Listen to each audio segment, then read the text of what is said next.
Welcome to Addison Ask, the podcast that gives you real experts, real relatable topics, and real steps for healing and for your growth. Each episode, we're going to tackle a unique topic to level up your life. I'm Addison Bell. I'm a leading sex and relationship coach, a holistic energy practitioner. And this week, we have the amazing Tracie Graves, a leading expert as a spiritual health coach, energy balancing guru, and educator of holistic living. And today we're going to be talking about finding bliss through somatic release. I can tell you before I introduce Tracie that I know her personally, and I must say she's doing amazing things in this world to really help shift and heal people. So, welcome to the show, Tracie. Thank you, Addison. I'm so excited to be here and help launch the program. Yeah, so we are talking today about somatic release. So, for those of us who have no clue what that is, I happen to know that, but what is somatic release for those of you who really haven't heard of this before? Sure, and I get this question all the time. So I've spent quite a bit of time thinking and formulating what is the short synopsis of what I do. Yeah. And basically, it starts with a conversation. I look for things like how someone is holding their body, what areas are being closed off. We discuss maybe some struggles that are going on, whether that's digestive, so think the solar plexus being affected, pain, knee pain, so struggling to move forward in life, Mm-hmm. shoulder rotator cuff issues, tight hamstrings, or any kind of disease that somebody may be struggling with. And then we go into what could be going on in those areas. I've done a lot of training and studying and just research into what energies are held in different areas of the body. And we just kind of go through that like a form, like, here is what's typically held with the knees. Are you struggling in that area? And it's just a conversation. Then we move to the table and I just go through and find areas of restriction Uh-huh. and we unwind that restriction. A lot of myofascial release, a lot of just simply cranial sacral. I hold an area like an arm that wants to guard, and we just see if we can get that to open. And sometimes an emotional release happens. So that could be somebody starting to cry, a much Mm-hmm. needed cry that's been held back, some anger starting to kind of pop up. Whatever that emotion may be, we just witness it. And if there is a story or a past trauma attached to it, we just talk about that. And just the awareness of it and the witnessing of it is sometimes enough to release that pattern and give people more freedom on wherever level that they're being restricted. Yeah, I And then think we that's go beautiful. through at the very end, and that's where I do some holistic lifestyle coaching, so to speak, like Uh-huh. laying on a roll, opening up the heart space, maybe some different foods that you can eat, some different, colors of the rainbow that you can incorporate that just sort of continue that process of clearing and integrating whatever was being held. We're quick to want to clear things from the mind with a psychologist and psychotherapy, and I've done quite a bit of that, and I Yeah. love it, and I'm a big fan of it, and it has a place. But sometimes when we just can't get over that hump and we just can't let go, it's actually being held in the body. And that's where I like to come in and incorporate this Yeah, technique. jump in there. Yeah. I was a therapist for years, and so I found a lot of my healing in very similar type of work. Hence why I do what I do. And I love how you brought it up to dis-ease in the body. And so, what are some common things that you really do see in your work as far as where people are holding and where they're really struggling, especially recently with some of the things that we have going on in our world? Absolutely. So a lot of shoulder issues, heart and lung. Everybody wants to close off. I call it the roly poly effect, where the Uh-huh. roly poly curls up in its little ball to protect itself, which is Yeah. absolutely understandable. But when we're ready to open back up, sometimes that's hard. And sometimes that's where we need a little bit of help. So a lot of heart and lung, and then digestive and elimination issues. I've worked with some people that just are not digesting or assimilating their nutrients. They're not receiving the abundance that life has to give right now because, again, we're armored up and kind of closed off, and there's a lot of fear out there, understandably. Yeah, and if you're closed off, you can't receive. Can't receive. That's That's it. manifestation 101. If you are closed off, you can't receive. And that's the opposite of bliss, which is kind of what we want to get to, or since that's our topic today, like bliss through somatic release. And so tell me a little bit about kind of what you've seen as far as transformations when doing this type of work. Oh, I love that question. That's a hard one. Hard and easy at the same time because it's just all so different. I would say the first thing that I notice that I will sometimes have people pause as they're getting off the table and getting dressed. Go look in the mirror. Go have just a moment with yourself and see how clear your eyes are. See how much more color and brightness comes back to the skin. That's the first thing that I notice. It's like after a good cry, we often look amazing, right? And so it's like, okay, let's just pause and see what's there, see what's underneath all of the stress and, the scowling and everything that we're holding on to. I work quite a bit lately with anxiety. And so that's one of the first things to go because people are starting to understand what their anxiety is, right? Anxiety is real, but it's also a set of symptoms because what makes us anxious is usually different. So that's one of the first things that people will start to have leave is they feel a little better, a little more grounded, and a little more present.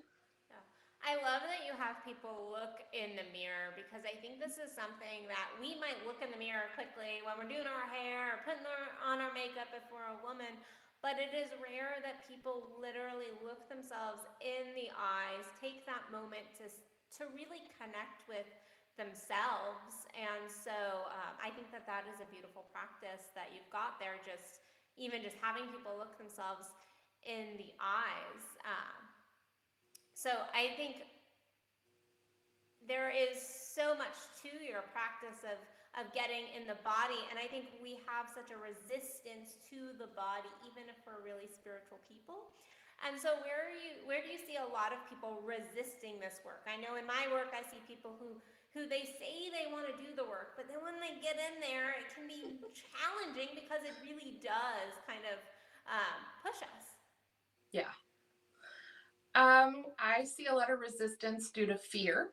They are afraid of what bumping up against those shadow parts. I see a lot of resistance in consistency.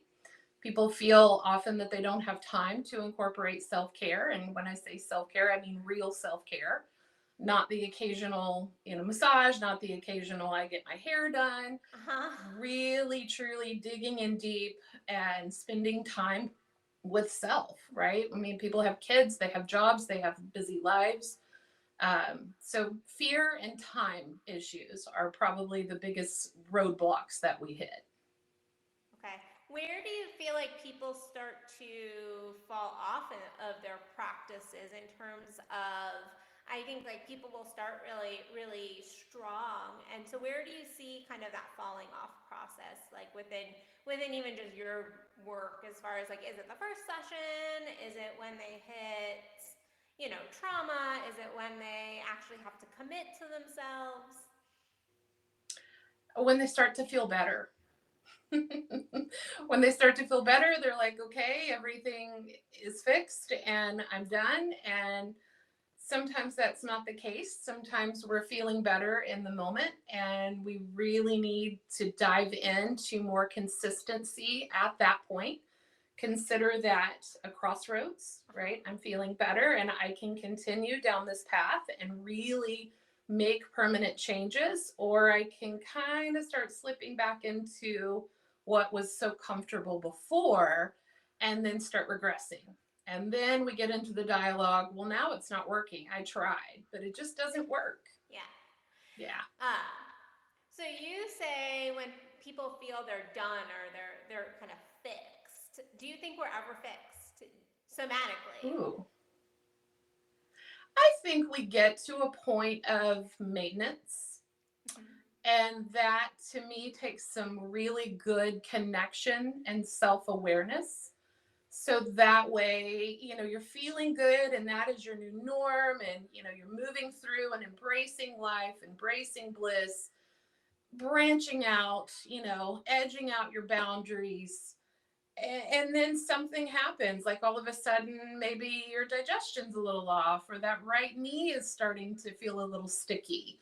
Yeah. And just connecting to that and saying, okay, I need to dive into this. I need to listen to this. This is my body telling me something. And I think that's just an ongoing process. I think that's just life. Yeah, I totally agree. I think we're never fixed, though I think we can get to this place where our bodies, we are in constant communication with our bodies, and so our bodies are speaking to us at a level that we're on it before it ever becomes a disease, before it really has expanded. I know even like I've been having like some hip issues lately, and I'm like, okay, I hear you, body, I hear you, body. So how do you suggest one really stay in that conversation? Because I think that can sound like a really great thing, but I think in our busy world, if we're going to be real here and we're going to talk about the real issues, I mean, I think in our busy world that can be something that we forget. So what would you suggest our listeners do to kind of incorporate that? I would say carving out time each day to tune in, whether that is 5 minutes in the morning. I give practices where literally people don't have to leave the bed. In fact, you're not to leave the bed until you feel your feet on the ground, and then get up and start moving about your morning routine. Yeah. Pausing in the middle of the day, do some deep breathing. Anything that helps bring you back to center, I think, is always doable. Using the breath is always available. It's free. It's always with you. I love that. It's free. Yeah, it's free. So why not? So just using some of those quick and easy moments to come back to yourself. Just keep coming back as many times as it takes. And to me, that's when you create that mind-body connection, and your body will keep talking to you. You'll remain connected in some form, and definitely connected enough to hear those little gremlins starting to creep in, because they will. It is just part of our world right now. Yeah. I love the idea of the morning and waking up slowly and really connecting and starting that relationship with your body in a really positive way versus kind of treating your body like a machine that's just running. And so taking those little moments also throughout the day, I think to reconnect is a beautiful, beautiful process. And so just so our listeners know, how has this process helped you? Because I think we can teach and go, oh yeah, this works for my clients, but how has this helped you in your life? Wow, I love that question, because I'm with you. I don't teach from my training. I have a lot of training, and I think that's a great tool. Yeah. I teach from experience. And if we don't have experience, if we haven't been through at least our own part of this journey, then how can we really bring good advice and good perspective, right? So for me, I am a really empathic person. I feel everything from my environment. I feel everybody in the environment. And that started to really stick to me. And I was blocking everything. I didn't want to feel. I made myself busy, because when we're busy, we don't have to feel, right? We're in our heads and we're moving through. To me, that was success, was having 3 jobs and going to college and being a wife and a mother and supporting my husband through college, all at the same time, believe it or not, that was going on. And I hit a wall. I thought I was doing good until I had my first panic attack. I didn't know what it was and felt so broken, and had to kind of figure these things out. And say, okay, where do I need to dial back? Because I don't want this to continue. I don't want the dysfunction to continue. I want to be present for myself. I want to be a good mom. I want to be a good wife. And honestly, it's just part of my passion to bring whatever I'm supposed to bring to the world and to live that. So for me, stepping onto that path just started unwinding all of those tapes that were playing, those really wicked, like buried tapes that you're not good enough unless you're producing, right? You're not good enough unless you're busy. I I would know had to start nothing learning about to those receive. tapes. I am perfect. Just, Joking. or I will never be, right? I can never be perfect. I can never look like her, right? Because I'm very different. My body is different. My structure is different. My hair is different. Everything. I kind of walk to the beat of my own drum, right? Yeah, And I so think that that must was be so really hard. powerful, though. And I mean, now I love it. Now I can embrace my individuality and who I really am. I can start to have those somatic conversations with myself. I'm not avoiding myself. I'm not trying to stuff everything with, bad habits. I'm not treating my body like a garbage dump like I used to. I'm Yeah. still unwinding some of that old trauma and some of those old patterns. I'm still doing my work, but I'm just more me. I just am. It helped bring me back to who I am. I love that because Yeah, we are always the student and always the teacher at the same time. I think there's I always agree. something that we are teaching and always we are always a student and having to stay humble. And so, what is if you could kind of pinpoint even just like one transformation that can say like this really changed in my world when I started to do this work, or here's something I focused in on and here's what really came out of it.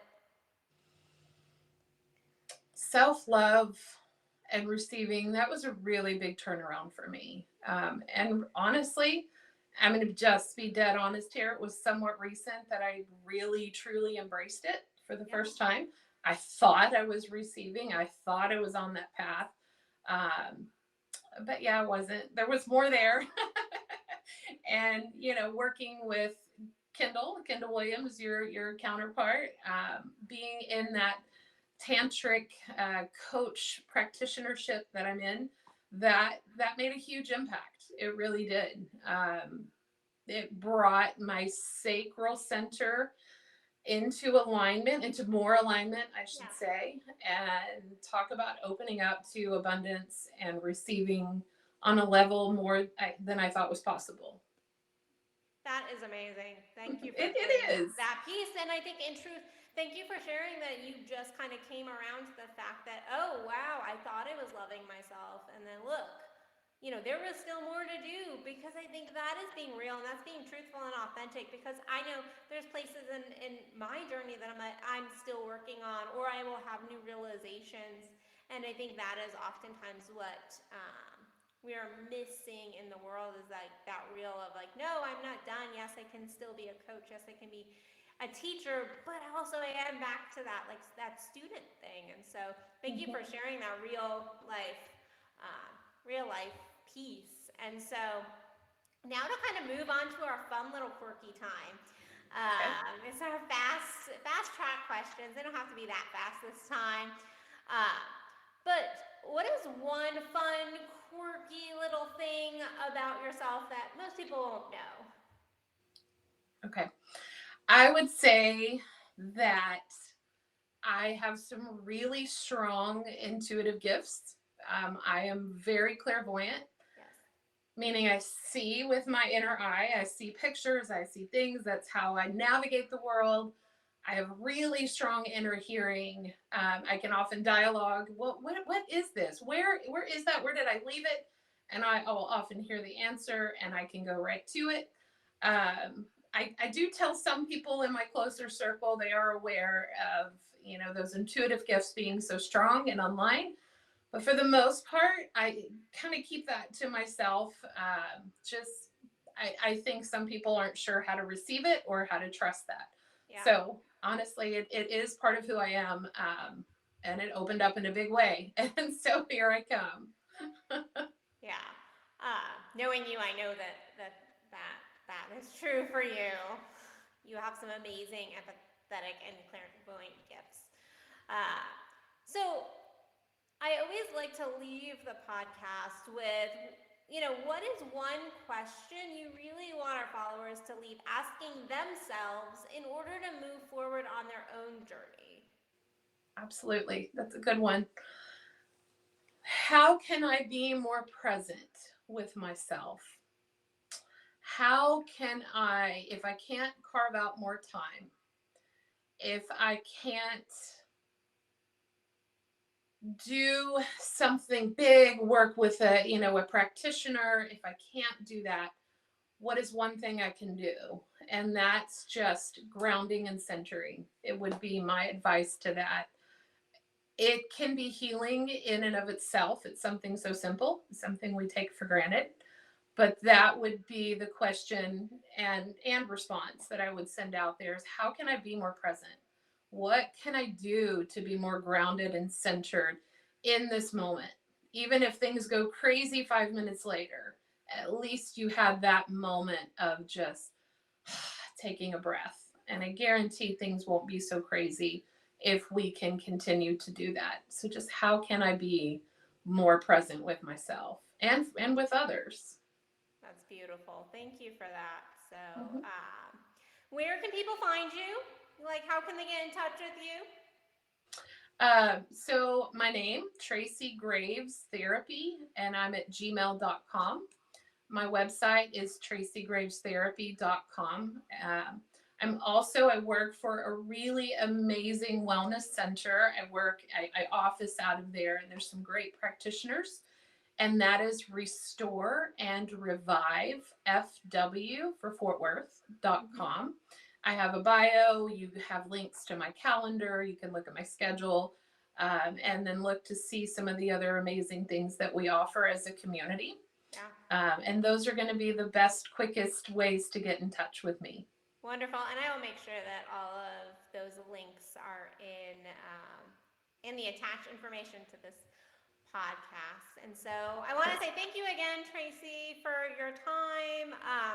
For those of you listeners, go and get your journals out and start answering that question that Tracie posed to you guys today. And then follow us, Addison Asks, and you can follow me at www.addisonbell.net. And tune in next week for another amazing guest and podcast. And I will see you beautiful people again. Bye all. Bye.